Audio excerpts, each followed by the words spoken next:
Alright, so I'm here to tell you that crafting and chasing random weapons can coexist. In fact, they have coexisted in this game for years, and the recent conversation that Bungie has been having seemingly with themselves, because yes, there are people in the community that maybe see weapon crafting as the worst thing in the game, but it's not.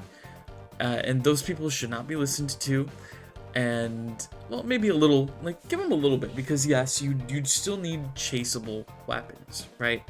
But not to the extent that people think. I think the formula that we were used to before episodes was that we'd get seasonal weapons that were all craftable, and then we get this pool of redone weapons from a destination or an old season.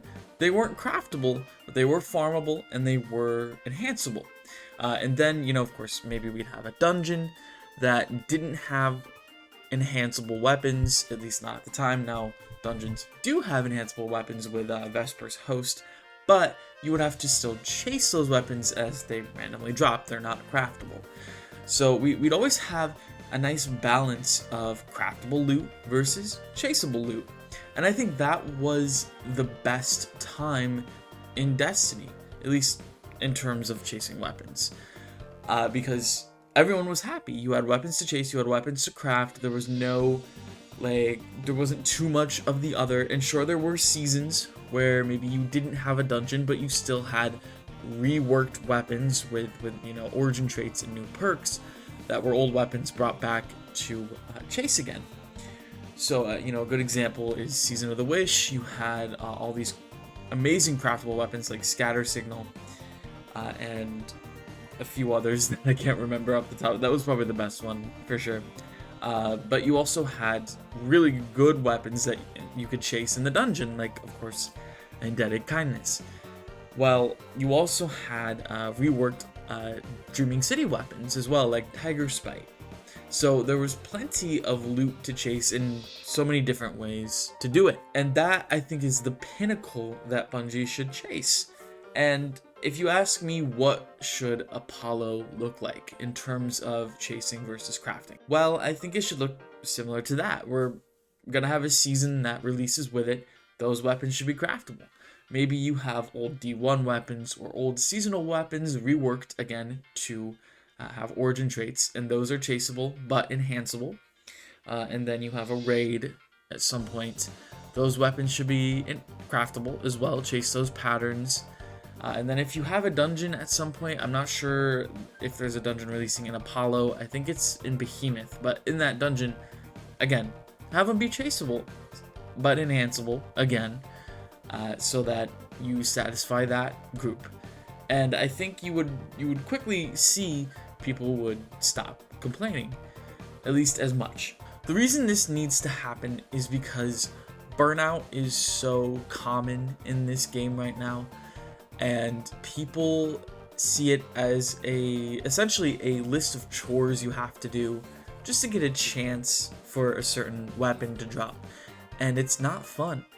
And you might enjoy the chase, and that's fine, but with this proposed loot dropping system, or the way these weapons come out, everyone's happy. You have, again, your chaseable and your craftable.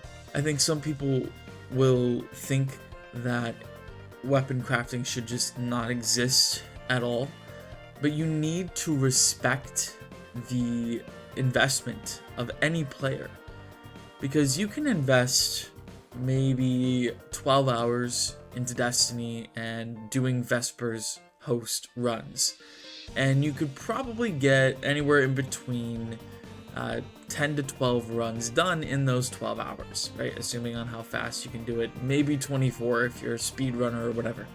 But the point is, that's a lot. You could get 12 chill inhibitors to drop, which is the legendary heavy GL, and you could not get a single god roll, and you'd have to come back the next day and do the same thing. So even if your job is to play the game and you're able to do those 12 to 24 runs a day, there's no guarantee that you are going to get the drop you want. Myself, I have done Vesper's Host, up to 40 times now, and I still don't have an icebreaker. I'm not complaining about it because, listen, I love the dungeon, and, icebreaker isn't really all that, so I'm not really worried about not having it. But someone who maybe you have half the time that I do to play Destiny, maybe you only have 20 clears and you have to get to like 50 or 60 before it drops. Like what's the point? Why wouldn't I go play literally any other game that's gonna give me something for free just for logging in? And I'm not saying that Bungie and Destiny should do that. You shouldn't get weapons for logging in. I mean, just going and doing a 10-minute seasonal activity and getting a red border isn't that outrageous because it's still 1/5 of the required patterns, which means you need to do 4 more of those. But that's only like 40 minutes of investment as opposed to literally hundreds of hours that it might take someone to get that God roll chill inhibitor. So you see how this is such a drastic difference, and I'm not usually a conspiracy theorist on all this stuff, but it is simply just a way to drive up player engagement. With that analogy I just used, it makes sense because it takes so much time to run a dungeon, even if you have a good group, again, as opposed to like running a breach executable, which takes like 10-15 minutes tops, right? And like I said, unless you're a pro speedrunner, you're not gonna do a dungeon in more or less 25-30 minutes, right? So I'm very passionate about this because I don't know why it's been made into an issue when for the longest time both of these systems existed in harmony. And then of course the Fire Nation, being Bungie, attacked weapon crafting and some of the community. But listen, Bungie doesn't have to listen to everyone, right? They can listen to at least everyone on one side, right? They can listen to both sides and essentially appease both.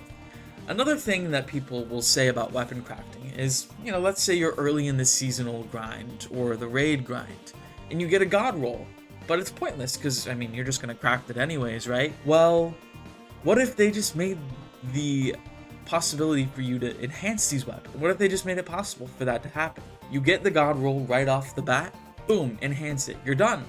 You got through the grind early. And what's wrong with that? Absolutely nothing. Because chances are you probably play the game a lot if you're chasing god rolls in a raid anyways.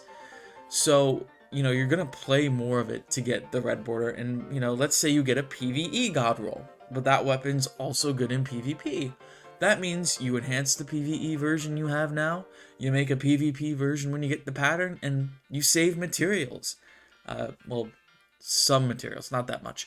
But the point is, that's another way you can introduce something to kind of get away from the crafting grind if you like to chase stuff. And maybe you can say, hey, I'm not going to craft this. I'm just going to pray and hope that I get the drop. And that's something that you can do. It gives you the choice. But if that weapon's only craftable, the only way you can enhance it is if you craft it. So I hope people will be open to the possibility of just, again, having these systems coexist. And even something else that I've proposed is that you can alternate with seasonal weapons, right? Like Revenant wasn't craftable. Make the Heresy ones craftable. And then the episode after that is not craftable, and so on. That's another way that you can work around this issue. But it simply isn't an issue that should exist because in the past we haven't had an issue with it. At least not as big as we do now. Anyways, I'm done. I could ramble about this for so much longer, but I don't want to. Let me know what your thoughts are respectfully. That's it. See you in the next one.